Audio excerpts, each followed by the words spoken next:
So we are uh, trying to get an overview of the most important canonical literature of Hindu Vedantic tradition, and this is also considered to be the oldest and the first human document on philosophy and spirituality, Rigveda Samhita.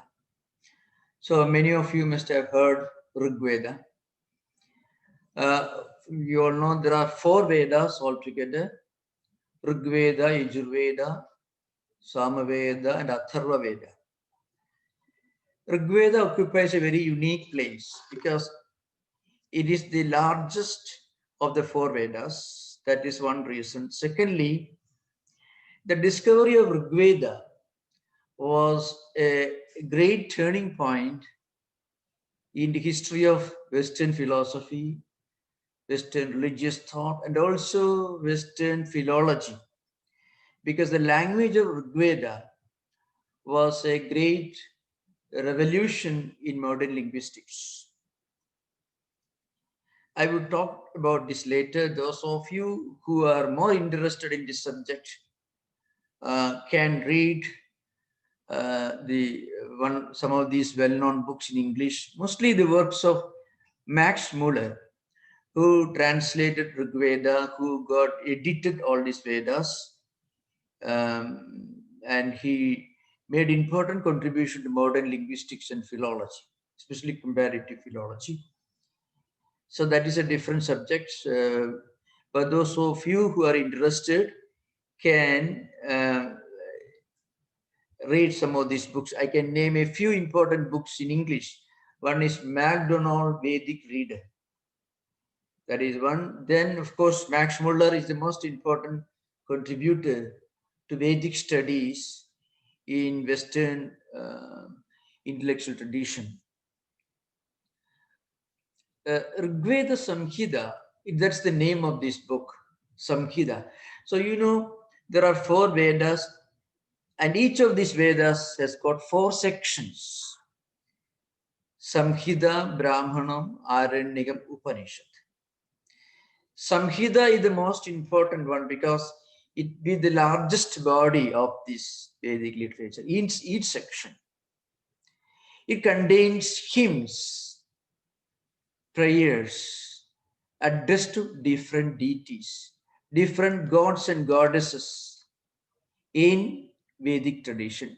Who are these goddesses? Those of you, Vishnu, Soma, Agni, Indra, Vayu, Mitra. All some of these are the names of these gods and goddesses.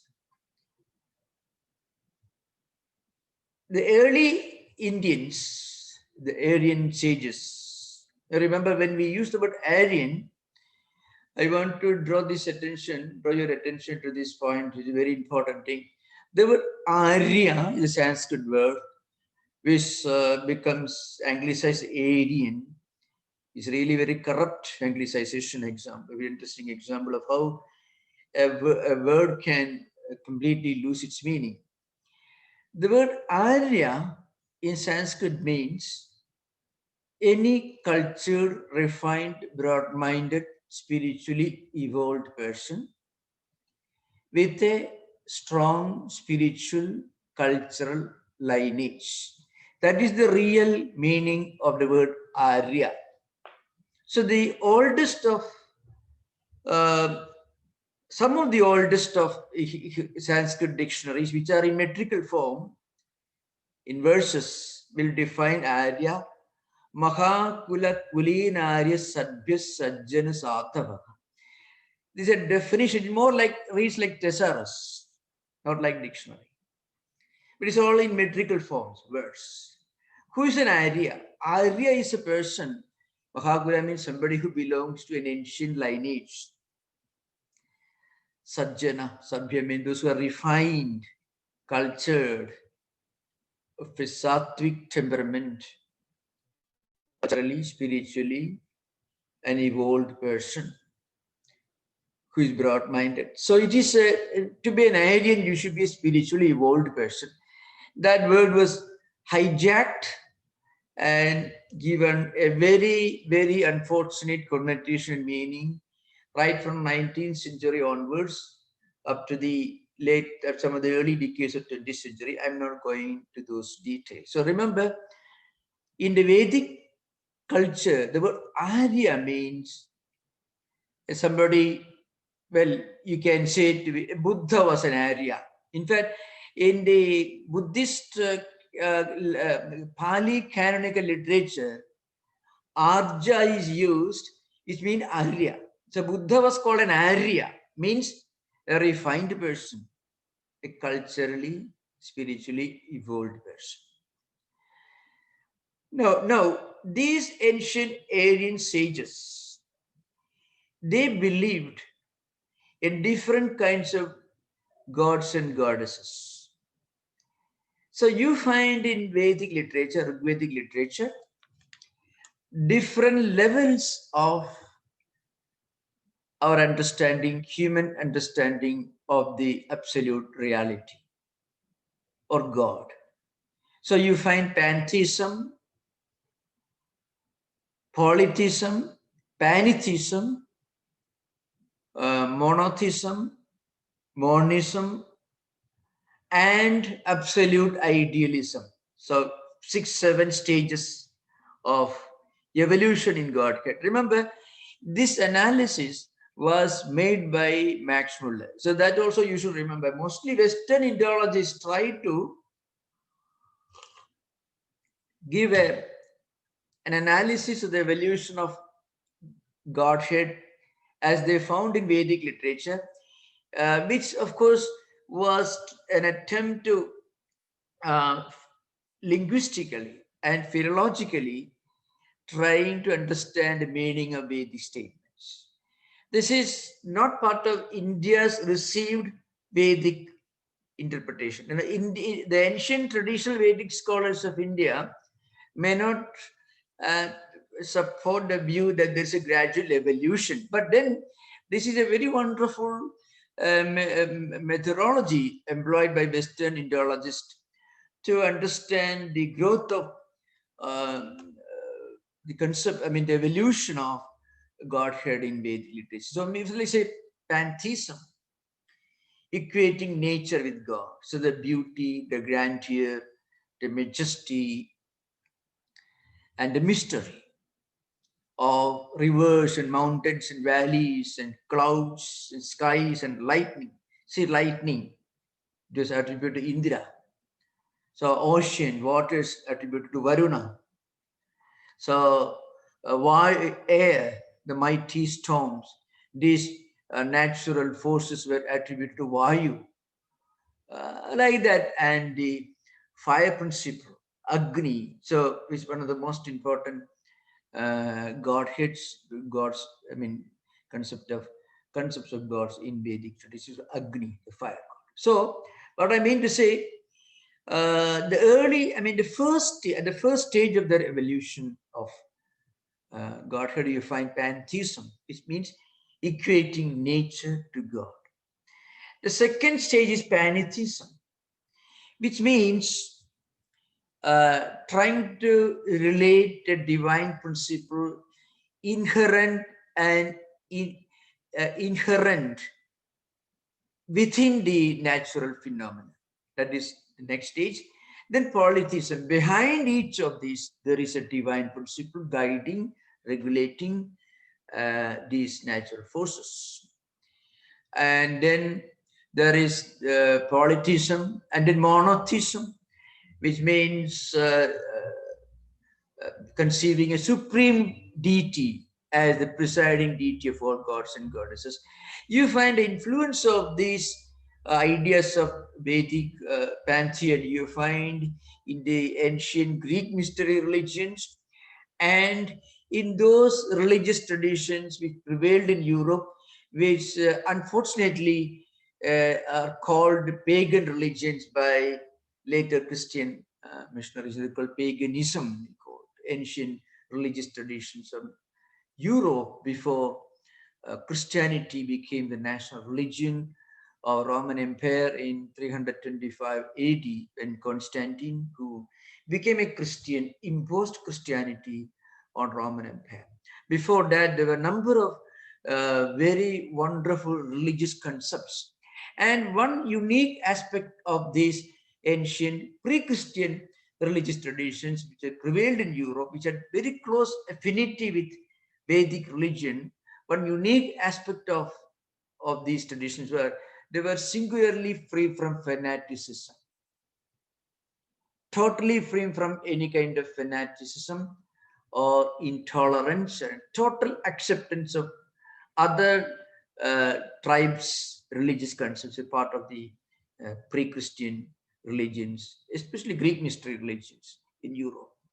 And then there was this monism close to Advaita, conceiving God as a transcendental divine principle, which is omnipresent, present everywhere, and which is immanent, present in everything, as the indweller.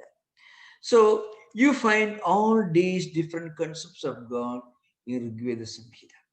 Rigveda Samhita was subjected to the most exhaustive studies, much more than other Vedas, because a large percentage of Vedic mantras found in Yajurveda, Samaveda, and Atharva Veda are really found in Rigveda itself. So roughly, you find almost 1028 to 1060 hymns. Hymns mean long poems, which contains several verses. The most, the most profound, perhaps the largest of these hymns contains 190 verses. It was the end of Rigveda Samhita, you find. Some of them contain very few verses. They were called suktas, Suktam, suktam, Sanskrit, which means a long hymn, which contains many verses, many slokas in Sanskrit verses. So altogether, there are around close to 11,000 verses in Rigveda Samhita, which can be divided into roughly around 1,060, or maybe 1,060, 1,050. There are different calculations, hymns. And all these are divided into 10 sections called mandala. So the whole entire Rigveda Samhita, that's what we are discussing now. We are not discussing Upanishads and Aranyakas and Brahmanas of Rigveda. Rigveda Samhita is the mother of Vedic literature. Though it is essentially a book of hymns, it is the cradle, it is the genesis of everything. And it is considered to be the oldest human document on spirituality and philosophy. So, in that Rigveda Samhita, you find uh, these, um, these different deities. Now, to give an example, what did they mean by worshipping different deities? How they evolved in spiritual life. There is one very well-known imagery that is found in Atharva Veda, but it is found in Rigveda Samhita. So you find, this is for scholars, if the same verse is found in all the four Vedas, then it was believed that the original source is Rigveda because that is the oldest of the four. Dua Suparna Savija Sakhaya Samanam Vriksham Parishusajade Tayoranya Pippalam Swadati Anasnan Anyu Abhichakasi. It's an interesting, you find this as being a subject of many discussions and debates and philosophical studies in modern times. Those of you who are interested in reading English books, who are not familiar with Sanskrit, can read Raimundo Panikkar's Vedic Experience. He was himself a well-known missionary of both Spanish and Indian parentage, who taught in Rome, in Vatican, who was teaching Vedas, who was a well-known figure in the early half of 20th century, maybe a little later, as a great linguist and philosopher who interpreted Vedas, who was familiar with Sanskrit, Raimundo Panikkar. In the name of his book is Vedic Experience. It has got a Sanskrit title, just a title only, Mantra Manchari. So you find, for example, how they evolved, what's meaning of evolution of a Godhead. According to our own evolution, in direct proportion to our own spiritual evolution, our understanding of God also evolves. At a primitive level, we may believe God is somebody or something that activates this natural phenomena. God is the power behind the fire, the air, the water, the clouds, and so on. Very similar to the views you find in the Zoroastrian religion, the ancient Parsi religion, and in many of the Greek mystery religions also. God is a divine power that activates natural forces. So from that to the idea that God is one divine transcendental principle, going beyond monotheism, going beyond conceiving God as one big man who, after creating this world, sits above, keeping a close eyes on what we are doing, and certainly not a very compromising person. So going even beyond that, the idea that God is one divine principle that is present in all of us, that is present everywhere. So what does it mean? What's the use of one divine principle sitting within our hearts? So the Vedas tell you that you can manifest this divinity within you by living a good life, by being a good man, by practicing prayer, meditation, self-restraint, sense control, by being broad-minded, compassionate, and loving, looking upon the whole creation as one spiritual family. Through the practice of these spiritual qualities, the divinity that is within you can come out and manifest and becomes a matter of experience to you. This belief does not deny the idea of worshipping God in a temple or a church, but it only goes beyond it. So that is a one unique aspect of Vedic concept of religion. It doesn't deny your right to worship God the way you want. That is a very unique principle. That means Vedic religion does not reject any view in any tradition. The point is, it only insists that at the highest level, the God whom you worship in your temple or in your church, in your place of worship, that belief, that prayerful attitude of yours to God should express itself in our interaction, in our relationship with our human beings, but also in our interaction with the entire nature. So in this particular verse that I chanted just now, you find it's an imagery, a tree on which two birds are sitting. The two birds are identical in color, in shape, in size, in all manners. They are completely identical. The difference is one is sitting on the branch above, the other is sitting on the branch below. But there is a difference. The one sitting above, on the branch above, is sitting quiet, composed, contented, tranquil, because it identifies itself with the divine principle present everywhere. The other bird sitting on the branch below, it is restless. It tries to eat sweet fruits all the time, but it is not possible. Sometimes it gets sweet fruits, sometimes it gets sour fruits. So it becomes happy and unhappy.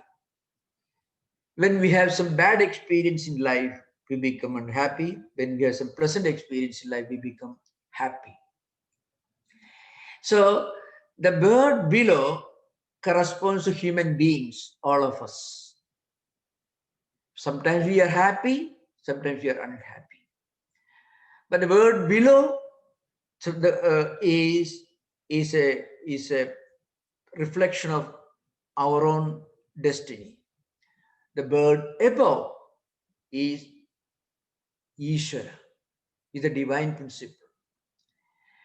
As the bird ascends towards the uh, higher branch, as it evolves, when it reaches close to the other bird sitting on the branch above, which is sitting quiet and contented and happy, then it understands its identity with the bird above. So what happens? It becomes one with the other one. I mean, both the birds become one. Like that, through our spiritual practice, through practicing spiritual disciplines, prayer, meditation, and so on, we will be able to go beyond pain and pleasure. Eating sweet fruits and sour fruits by transcending pain and pleasure, by reaching the higher region through spiritual practices. So the bird moves upward, ascends the top branch. Similarly, we also should have a spiritual ascent through spiritual disciplines. And when we do that, we can manifest this divinity within us and we will understand our own divine nature. So as I mentioned earlier, this principle, which actually is the root of Advaita, it doesn't deny other levels of spirituality. Just like a PhD professor will not make fun of a small little kid who is going to kindergarten, who is struggling with his alphabet. Oh, you are a fool. Why are you struggling? Like me, you should, I'm in Harvard. So you should behave like me. A professor will not do that unless he wants to be certified.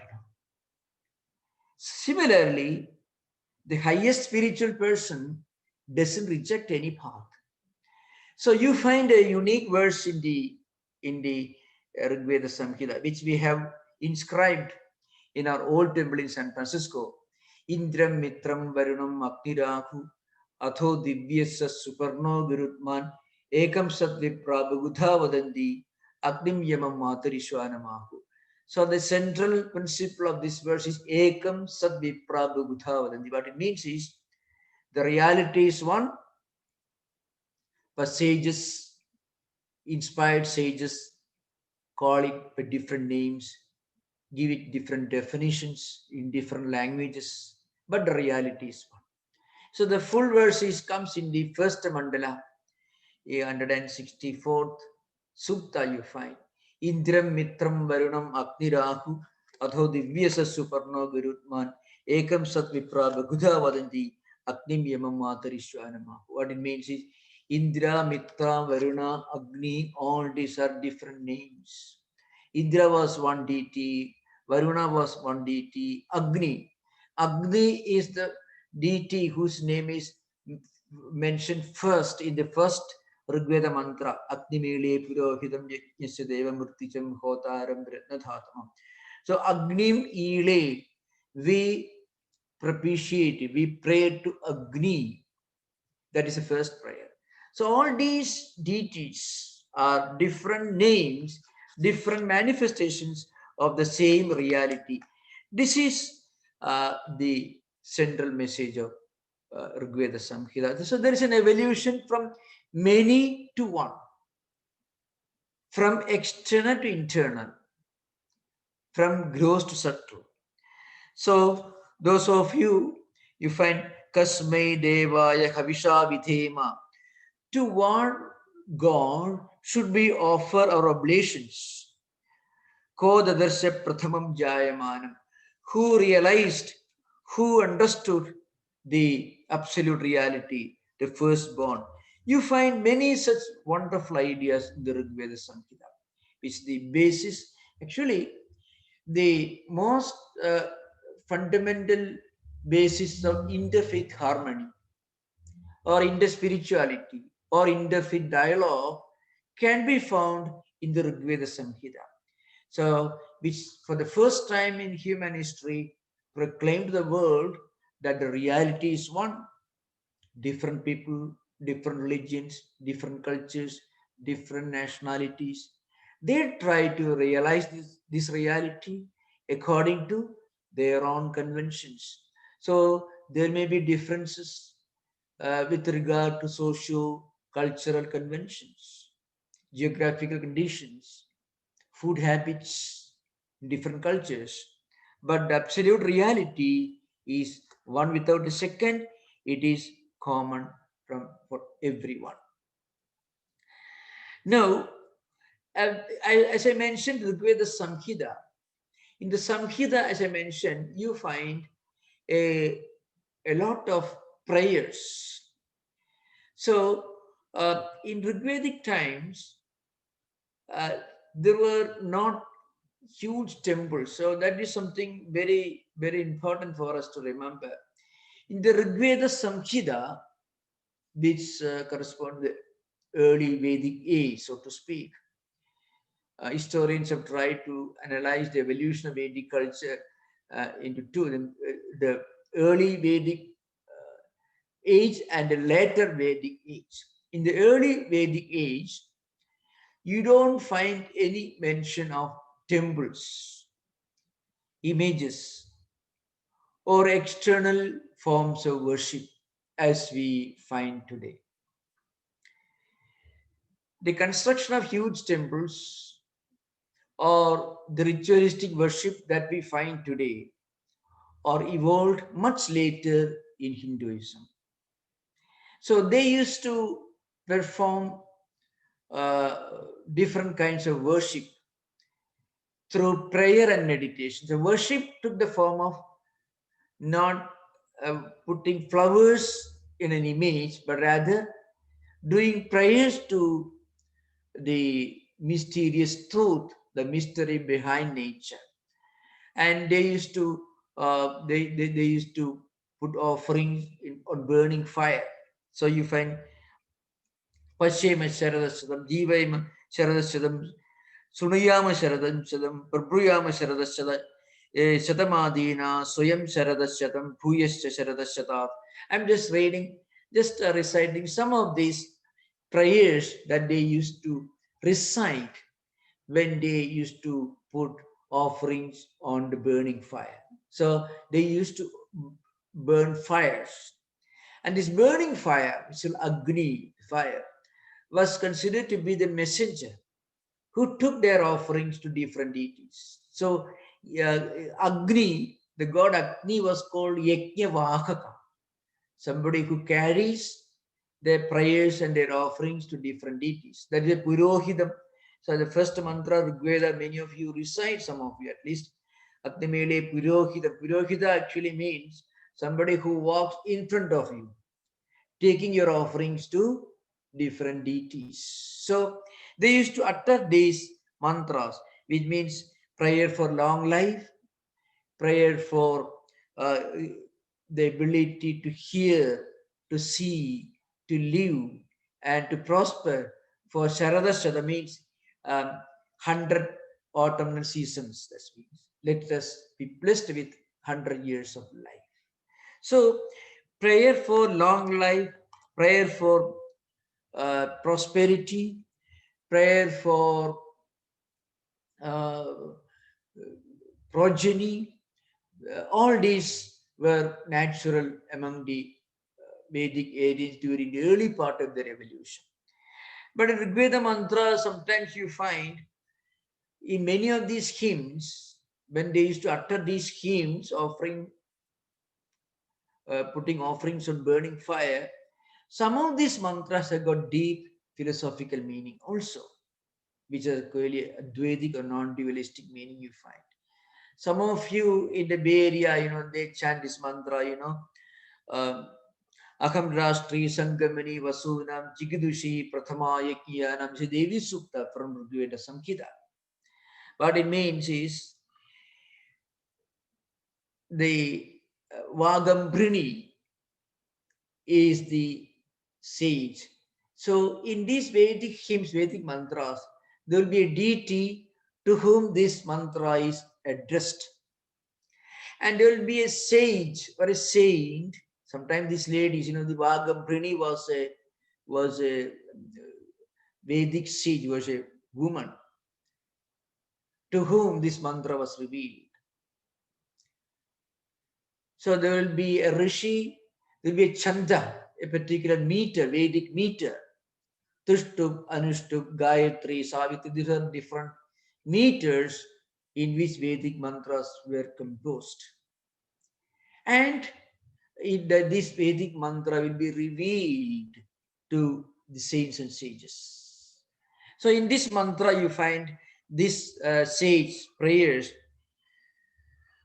She has realized her own self as the Supreme Atman, and she has realized her identity and oneness with the whole creation.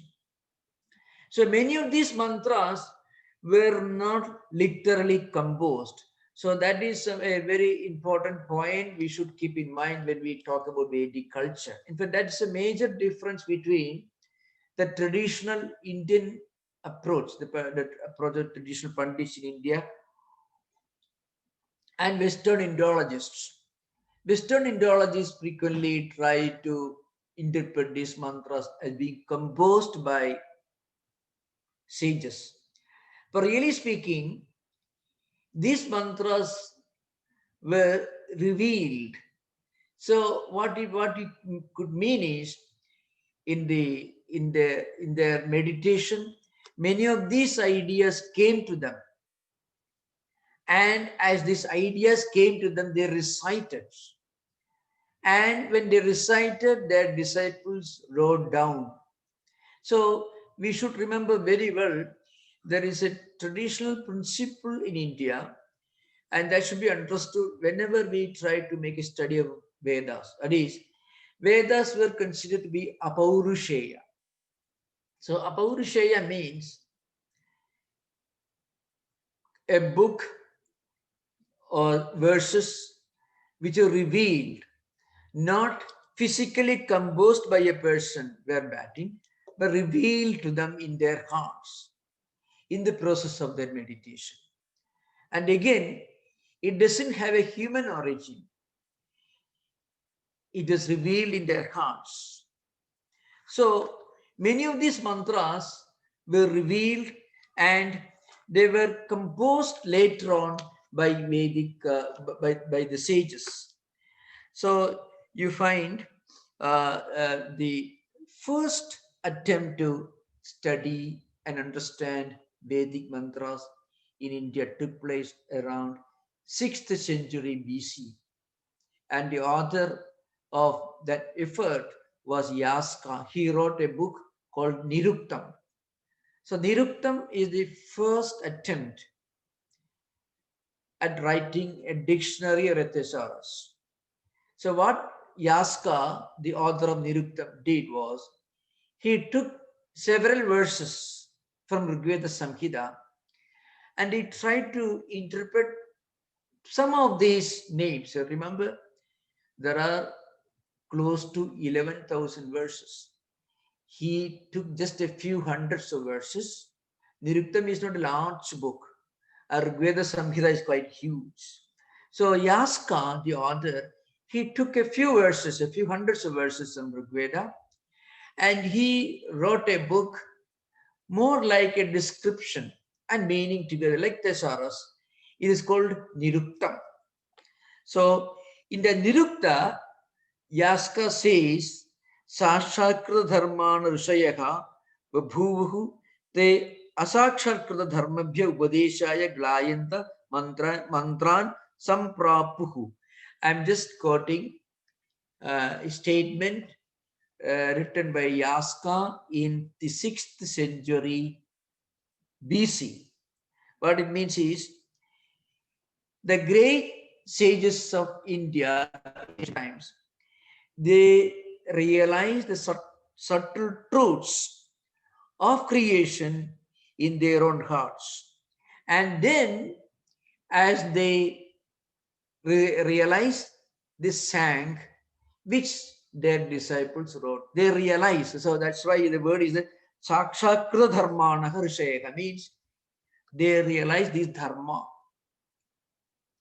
So one definition for Vedas is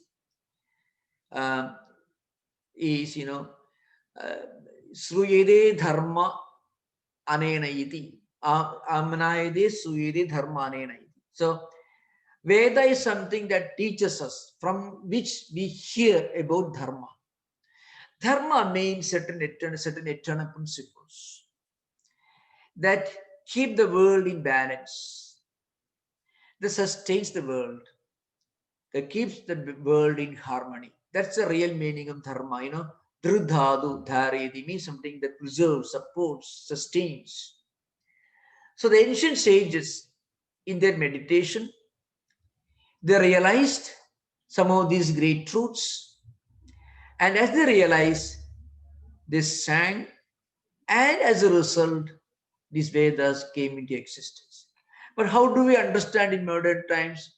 Let us say, if a person practices certain spiritual disciplines like non-violence, yamas and niyamas, as Patanjali put in later on, according to yoga, Patanjali Yoga Sutra, yamas and niyamas. Ahimsa, Satya, Steya, Brahmacharya, Parigriha, Shaucha, Sandosha, Tapaswa, Adhyaya, Pradhana. Which again Patanjali was trying to put in his own sutra form what ancient Vedic sages wrote about it and taught in early centuries. If a person practices some of these spiritual disciplines and practices meditation, then his mind will realize certain subtle spiritual truths. That knowledge doesn't come from books. That knowledge comes from within. So the highest truth has to come from within. So you find one great statement in Rigveda Samhita, 10th mandala is Sado Bandhum Asadi Niravindan Hridi Pradesha Kavayo Manisha. Those of you who have time, you can read Srishti Suktam, the 10th mandala. It's called Creation Hymn. There, the Vedic sage tells you, I went in search of the mystery, of an explanation for the mystery of the universe. I searched outside everywhere. I could not find an answer to my questions. Finally, Hridi Pradeshya Kavayo Manisha. Finally, Kavaya means Rishaya, means Kavi means Mantra Dashtarha, those who realize the truth of mantras. It's called Kavi, also means poet. So these ancient Vedic sages, they found the answer to their question of the mystery of the universe. They found the answer within themselves. Hridi means Hridaya Guhaya, within their own hearts. They found an answer, an explanation to the deeper questions of life and existence. So, what it means is, this is the uniqueness of Vedas. When we say the Vedas were, by Vedas we don't mean books, but we mean that they form the accumulated wisdom of sages and saints who meditated and contemplated for a long time. So the Vedas tell you that if you meditate on a mantra or a sacred word symbol with a pure heart, you grow in an ascending order, and eventually you realize the truth of that mantra within your own heart. So that knowledge doesn't come from outside. That knowledge comes from the source of all knowledge. That is the Atman within yourself. That's why in later centuries in the Mantra Shastram, you find this Para, Pashinti, Madhyama, Vaikari. There are 4 stages in our evolution of our understanding of sacred word symbols in all religious traditions. First, we may chant, we may recite a sacred word symbol loudly. That is at the first stage. It's called Vaikari. And the later stage, we may do it in a more subtle manner without making a lot of noise. Just we hear ourselves, Vachikam. At another stage, it becomes purely mental, Pashyanti. Eventually, we realize the truth of this mantra, this sacred word symbol in our own heart. So, Vedas are records of great sages who realize the meaning and mystery of the universe in their own hearts. And they realize that there are 3 central principles, according to Vedas, that guide and regulate human life and existence. That is Satyam, Ritam, and Dharma. Satyam is truth, of course, we all know. Dharma, as I mentioned, is the expression of the Satyam, the truthfulness in our daily conduct, in such a way that our actions, our conduct do not disturb the inherent harmony of nature, external nature, and the harmony of our own inner nature, our mind.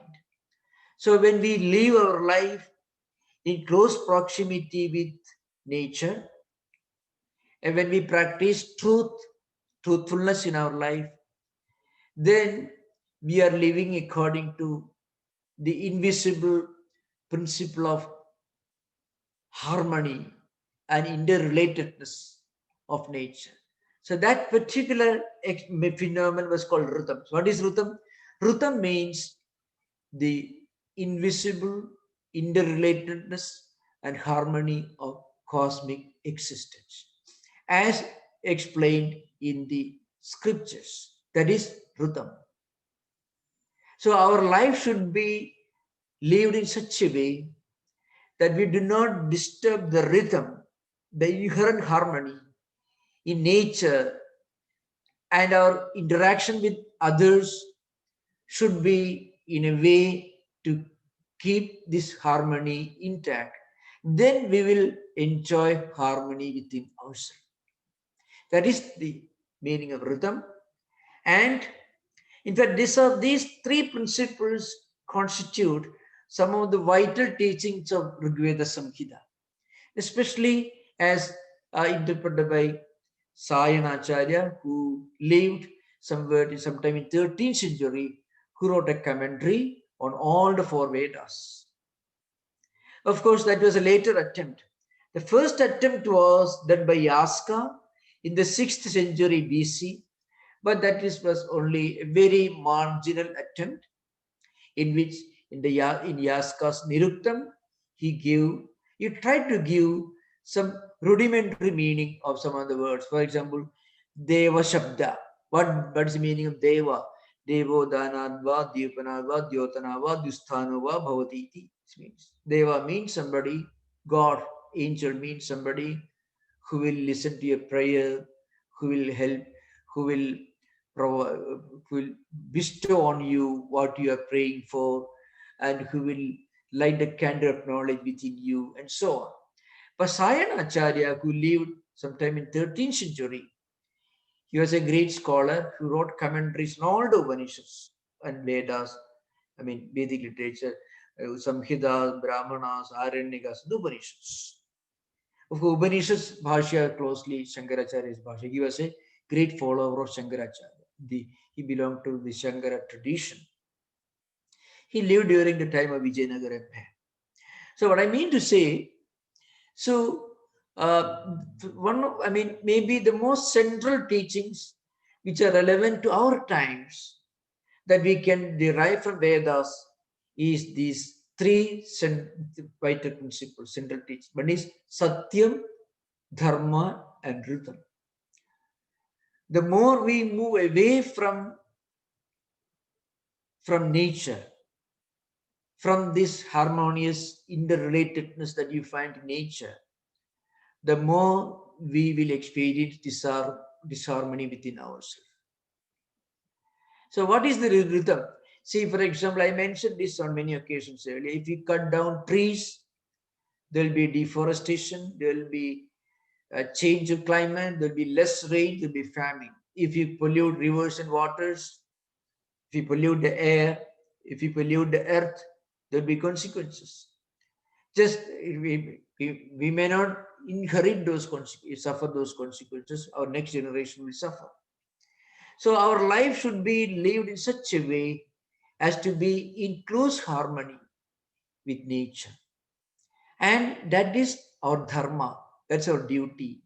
And that is the correct way of following the principle of truthfulness. So, of course, Rigveda Samhita contains many higher ideas. In fact, most of the fundamental principles of Vedanta philosophy, non-dualism, Advaita and Visishtadvaita, qualified non-dualism, Madhya system, dualism, and all other different systems of Indian philosophy have their base on Vedas. And when we say Vedas, mean Rigveda Samhita is important, is the most important document because it is the most exhaustive, as I mentioned earlier. Most of the mantras in other Vedas can be found in Rigveda Samhita itself. And the last sukta is called Aigamatya Sukta, which means let the whole world be one. Looking at the whole humanity as one spiritual family. It is the suktam or is a song of unity and oneness.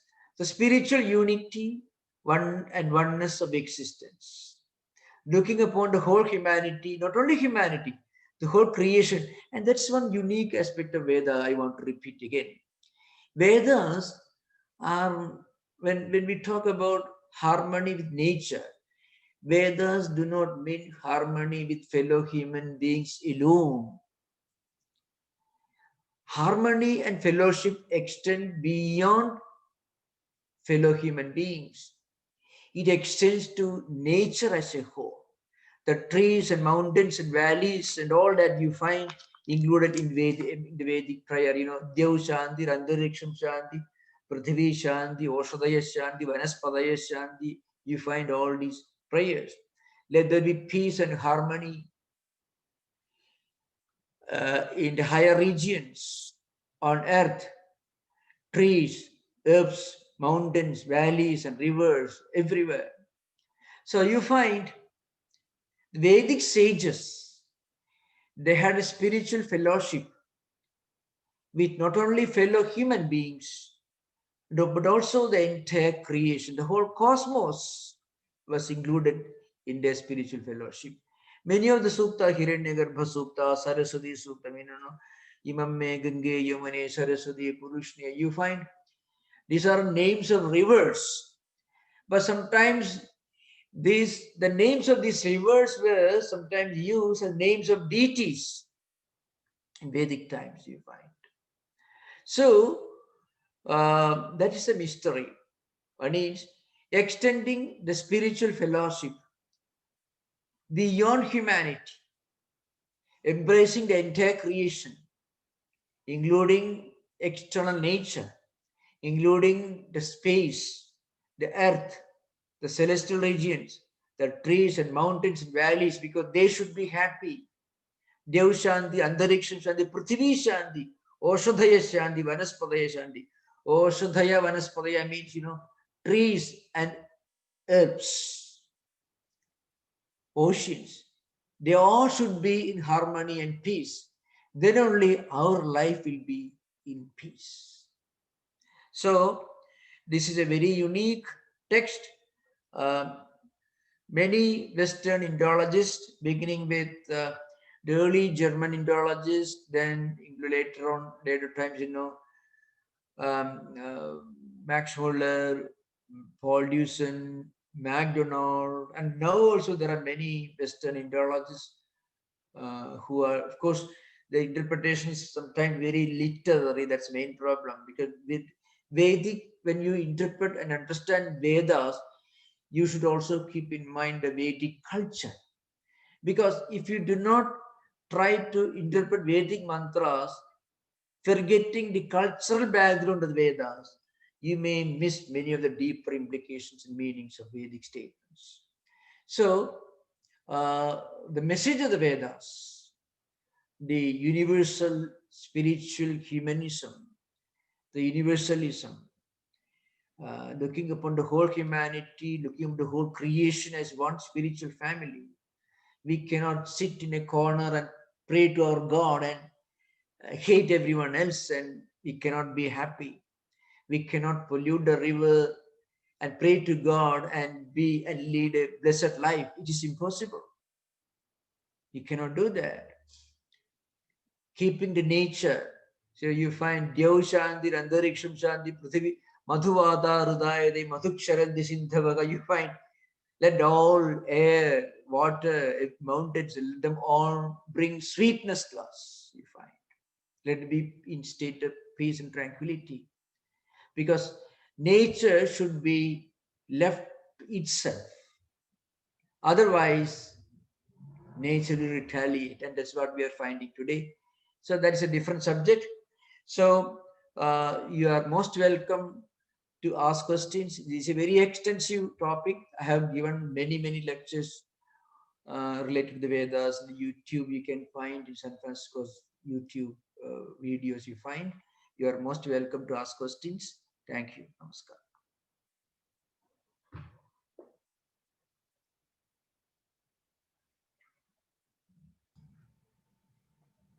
Namaskar, Swamiji. Hari Om. Namaskar, namaskar. I have a question.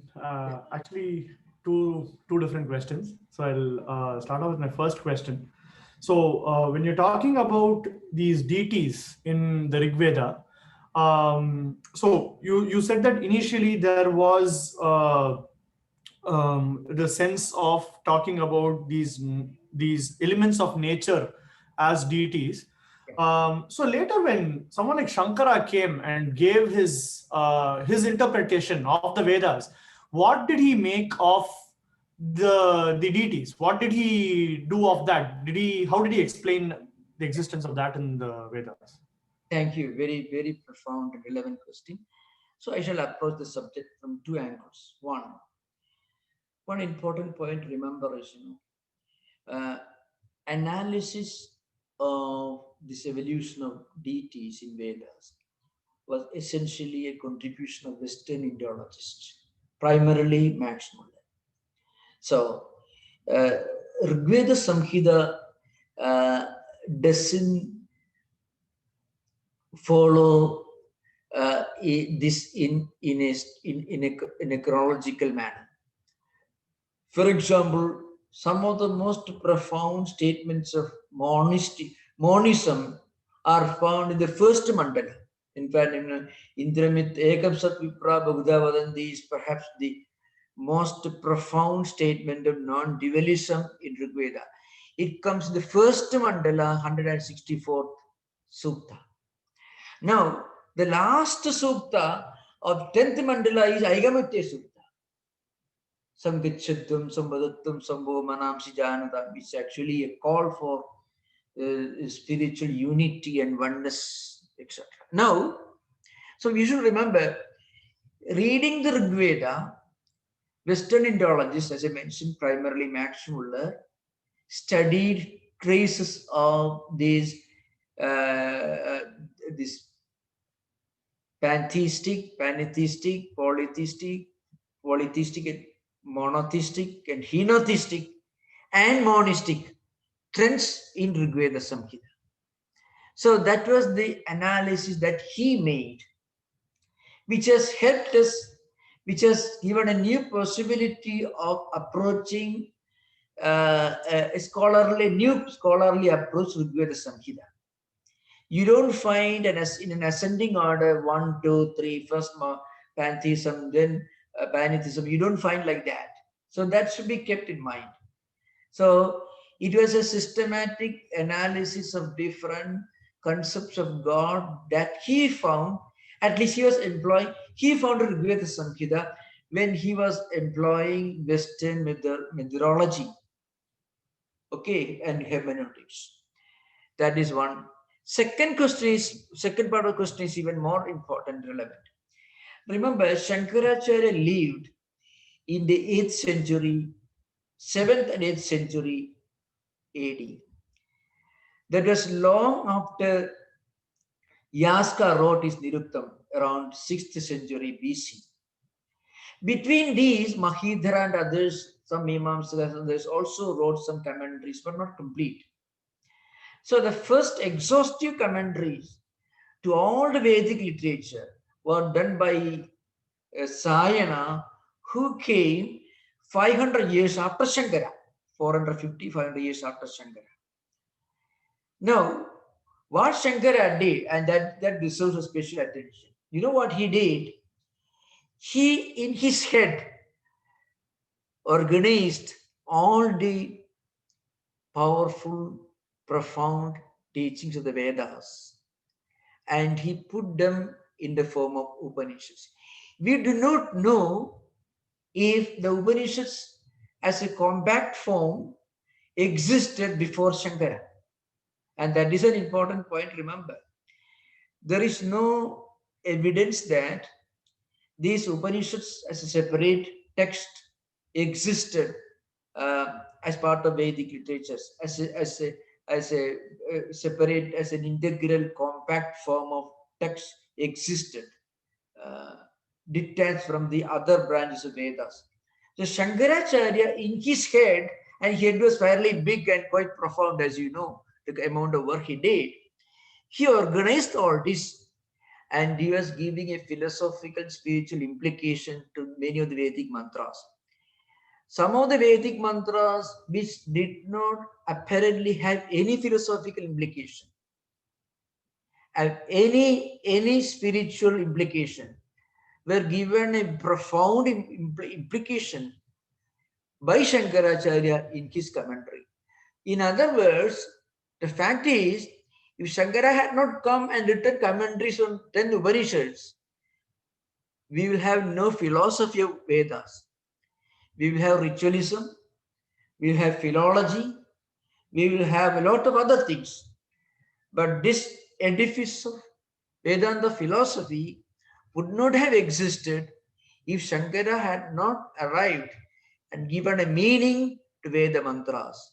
I can see Tattwamasi. Tattwamasi was interpreted by Mimamsakas in a very ridiculous manner. Aham Brahmasmi was interpreted in a very ridiculous manner. Aham means the one who performed yajnas and yagas.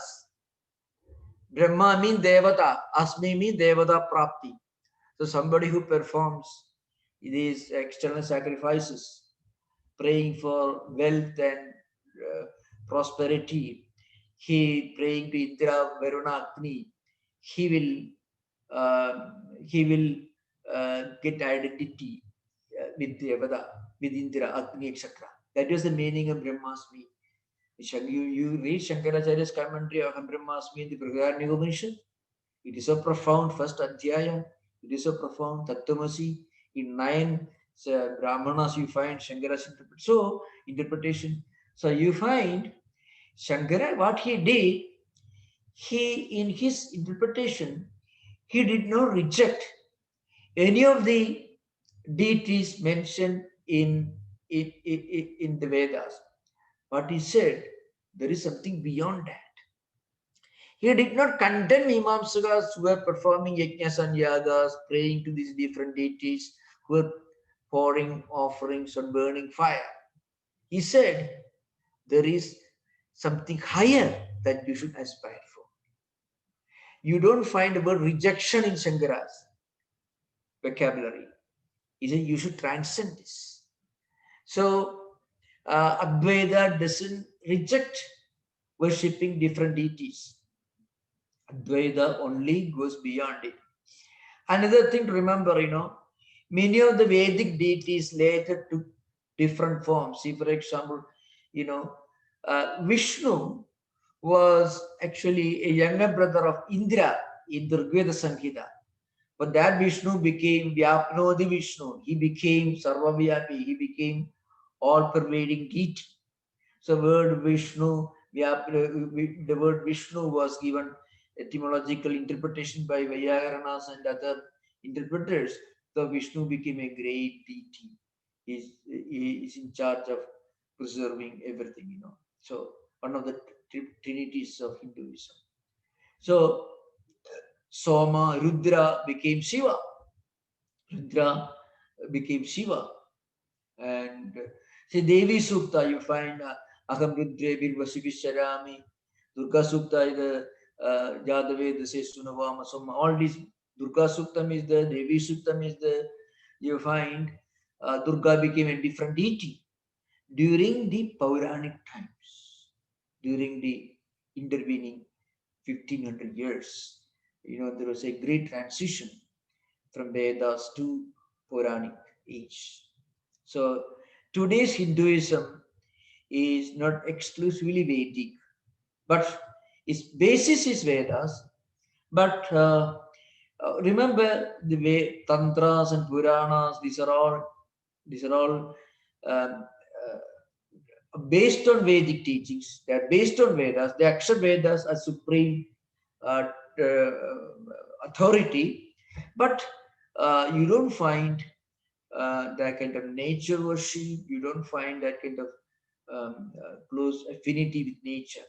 In the Taittiriya Upanishad, in the Krishna Yajurveda, there's a particular section. It's called Varuni Vidya. This a special kind of meditation is taught. It's called Bhargavi Vidya because taught by Varuna to his son Bhrigu.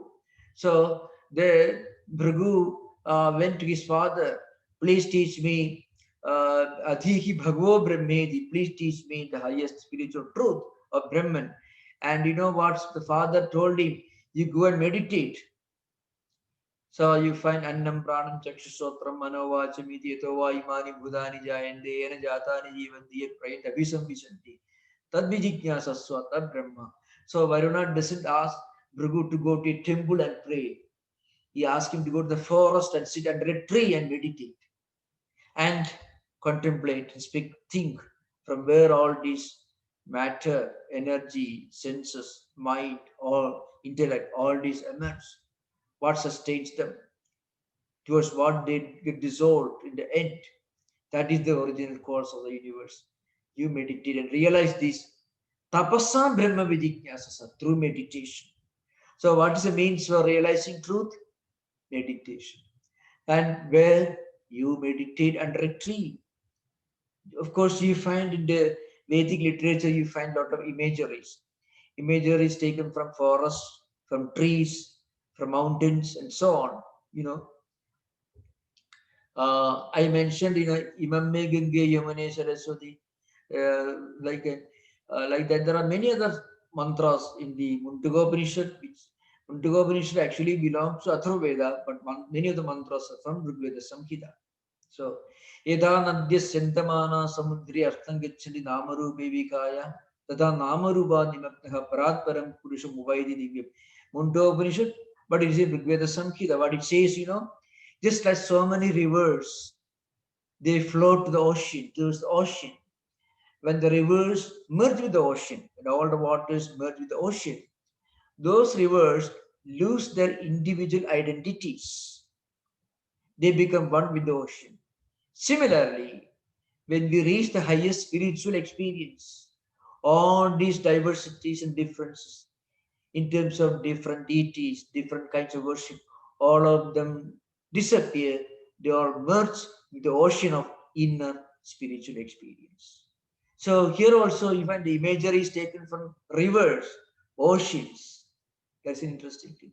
Anyway, thank you for your question. I hope it's okay with you now. Okay. Okay. Thank you, Swamiji. Swamiji, then the other question is that you are talking about the various stages of understanding the Rigveda, starting from, say, pantheism based understanding, and then there's panentheism, Yeah, polytheism, yeah, monotheism, and then Shankara's monism. And then later you mentioned just now that Shankara, all of this organizing happened in Shankara's head, and then Shankara like gave us an organized view of the Vedas, but yeah. otherwise the verses were sprinkled across the Rig Veda. So is it right in assuming that the Rig Veda does not take any of these positions of, say, pantheism or monism or monotheism? Yeah, you are right. Rigveda, you cannot say Rigveda takes one side or other side. Mhm. No. Yeah, we cannot say that. So again, Shankaracharya was concerned only with the Upanishad portions, the Upanishad portions. He did not write a commentary on Rigveda Samhita mantras. Upanishads constitute the highest philosophical portions of Vedic literature. Brahmanas deal with rituals. Aryana deal also like with different hymns and rituals. Samhitas are exclusively dedicated to different hymns addressed to different deities. But what Shankara did, he was concerned only with the most philosophical portions of the entire Vedic literature. But remember, that is something that should be kept in mind. Um, Many of the mantras in Upanishads which traditionally belong to non-Rigveda are taken from Rigveda Samhita itself. So Samhita portions which are supposed to be dedicated to deities and prayers and rituals, those Samhitas themselves contain very profound mantras which later Shankara included in the Upanishads. So where do you draw the line? So the concept of classifying into watertight compartments and divisions, which are characteristic of modern times, that did not exist in those days. So you have to think of that age. So many of the mantras which are very profound, which actually belong to Upanishads, can be found in Rigveda Samhita. They first appear in Rigveda Samhita. Many of the Upanishad mantras are Rigveda mantras. Even now, what I call Dvasuparna Savija, it is from Mundaka Upanishad. It is from Rigveda Samhita itself. In fact, the most profound statement in the entire Vedic literature is Ekam Satvipra Buddha Vadanti. Truth is one, sages call it by different names. Now, that is found in Rigveda Samhita, not in Upanishad really. So, but the entire Upanishad deal with the subject. So we should be very careful. In modern times, we draw clear lines of demarcation that was inconceivable in ancient times. Thanks, Swamiji. Yeah, Swamiji, I had a question. Today, we all know that Veda Vyasa, he also was a big player in the Puranic literature. yeah. And on top of that, uh, that derivation from Rigveda to Puranas, derivation from Rigveda to the deep connection into from, for instance, we say that dharma, that is Yudhishthira, came from Mitra Varuna, or the Ashwins are Nakula and Sahadeva. Now those kinds of serious derivations, uh, like, is everything in terms of Hindu literature, for instance, including the Upanishads, they all derive from smaller concepts from the Rig Veda or Yeah, various Vedas. one way or other is related to Rigveda. But Vyasa, Vyasa, this is a very controversial subject and highly debated everywhere. We hear about Vyasa classifying the Vedas. Again, Vedas were much more ancient than Puranas, and Vyasa wrote Puranas. And you find Mahabharata is comparatively very modern. Um, uh, and Vyasa wrote Mahabharata also. So it's a bit confusing. So some of the modern historians and linguists, they say that Vyasa was not a single person. It was a lineage of sages or saints or scholars, I mean saintly scholars, who wrote in a one family or one lineage, Um, uh, uh, several Vyasas appeared in the same lineage. So there were different Vyasas. So that is one view. But remember, Vedas constitute the supreme authority in all matters of Hindu Vedantic tradition, not only in philosophical or spiritual matters, but even cultural matters. When there is a controversy when there's a conflict between the opinions of Smrtis and Puranas and Vedas, the authors of Puranas themselves declare Vedas should be taken as the final authority, as the only authority. That's a very important point. Sudhi Smriti Puraneshu Sudhireva Gariyasi Aviroditu Sudakaryam Smakam Vaidiko Sudha. Vyasaran Vyasa Smriti, what he says, whenever there's a conflict between what the Vedas say on a subject, it will be a cultural subject, it will be a philosophical topic, it should be a conventional ritual, whatever it is. It may have something to do with how you should conduct your ritual in your home. The final and ultimate authority is the statement from the Vedas. When the statements from the Puranas do not run contrary to what the Vedas say, then only Puranas do have an authority. Vedas constitute the final and ultimate supreme authority. Excuse me, what is your name? Can the questioner? I'm Srinivas, sir. Yes, Srinivasan. Oh, yeah. Srinivas. Okay. So this is an important point, remember. We have a tradition that in all matters of religion, philosophy, rituals, conventions, beliefs, Vedas constitute ultimate and central authority. Vedas are so democratic, that's the only term we can use, and so harmonious and so universal. See, Vedic values from Rigveda, they are so universal. So remember, Vedas flourished long before what we now understand in Hinduism came into existence. Vedas constitute the foundation, the genesis. But remember, Vedas in the Vedic tradition, you don't find just a description of our journey in search of higher ideas, higher knowledge, higher realizations. It's a story of human quest for truth. That's why you find many modern scholars have seen this close connection between the teachings of Vedas and also um, and Zoroastrian religion, pre-Christian European religious traditions like pagan religious traditions, where they used to revere nature. They used to, because they did not believe that God created the world for human beings to enjoy at the cost of non-human beings. We have to live in close harmony and friendship and affinity with the whole creation. So that idea you find in the Vedas, especially Rigveda Samhita. They don't show a line. Yeah, well, we are all highly civilized people with a lot of technology. We can make use of all that nature has got for our own comforts. That idea you don't find in the Rigveda Samhita. It's so universal. You may call it primitive, but there is a spiritual depth to that primitive nature. There's an inherent spirituality in the approach of Vedas. And it embraces the whole humanity, whole creation.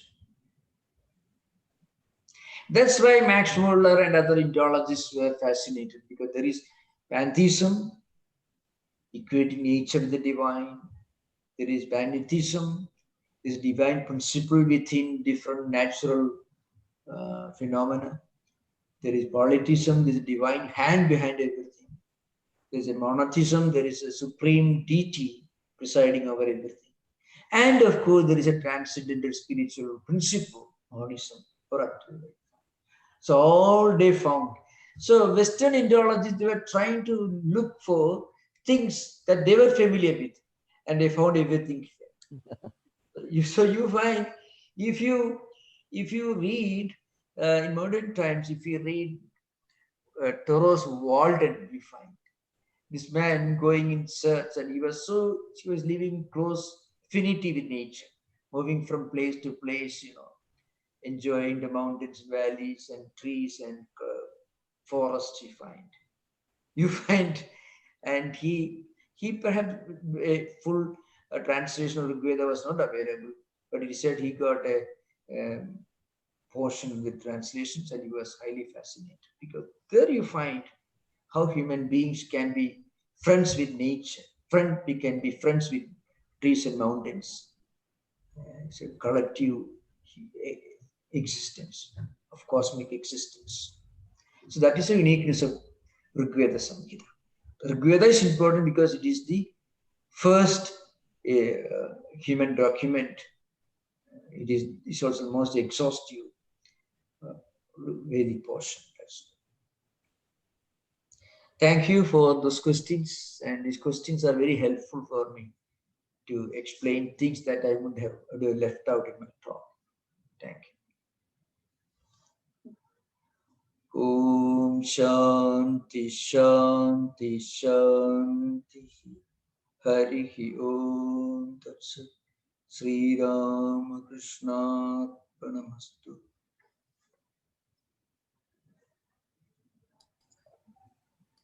Hari Om.